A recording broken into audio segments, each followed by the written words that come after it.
You can continue to take the beaten path of investing in stocks one by one. Or you can reach for sector spider ETFs. They divide the entire S&P 500 into 9 distinct sectors, like financial or technology.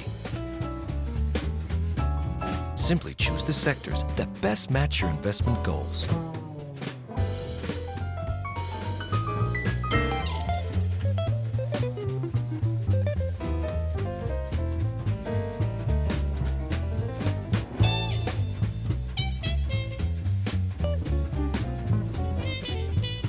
With Sector Spiders, you'll experience the diversification of mutual funds, the transparency of an index, and the all-day tradability of stocks.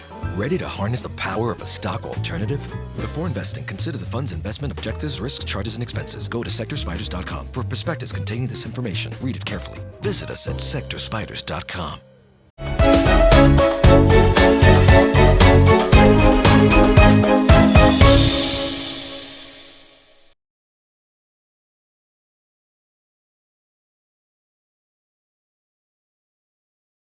Will stock dividend yields test 1999 lows? I'm DeLegge with ETFguide. Welcome to another episode of Marketplace Minute.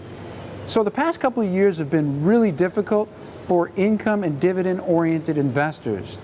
Bond yields have been depressed because of 0% interest rates, and even major stock indexes now trading at near all-time highs. That's not been a good thing for dividend yields relative to stock prices.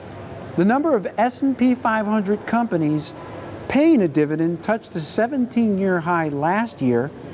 Also, the number of companies increasing their year-over-year dividends peaked to 1990 highs.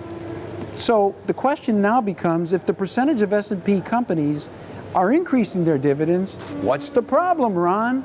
Well, here's the problem. None of this changes the fact that the S&P 500's dividend yields have been mired in a 3-decade-long bear market.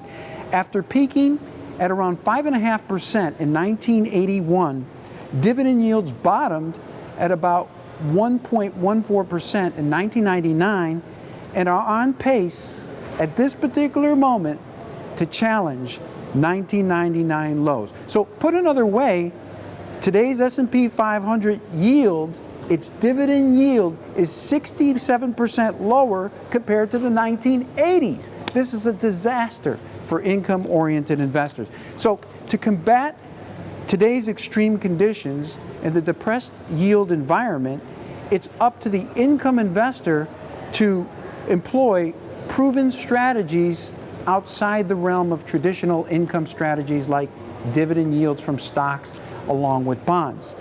One of the strategies is selling covered calls. Now, it's also known as the buy right strategy, and the CBOE, which is the Chicago Board Options Exchange, has a buy right index which virtually matched the returns of the S&P 500 over the past 2 decades, but with better risk-adjusted returns and a better yield. So the covered call strategy is one that can be employed for the income-oriented investor looking for more yield over and above what you're getting from traditional dividend sources like bonds and like stocks. And actually, we've done this at ETFguide. We have an income mix portfolio which over the past year has averaged more than 8%. That's a dividend yield based on a hypothetical $100,000 all ETF portfolio.